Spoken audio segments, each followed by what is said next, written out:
এই দেখো উত্তরাখণ্ডের রাস্তা, সিঙ্গেল রাস্তা, ঠিক আছে।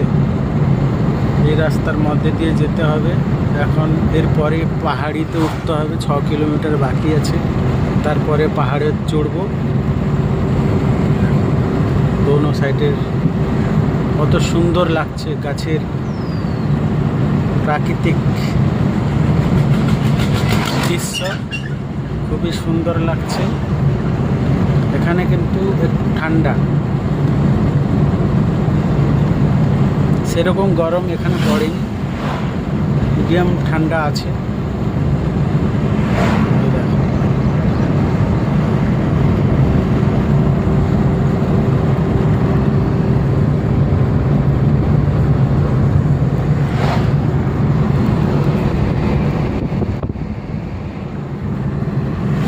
এদিকে গম চাষ প্রচুর।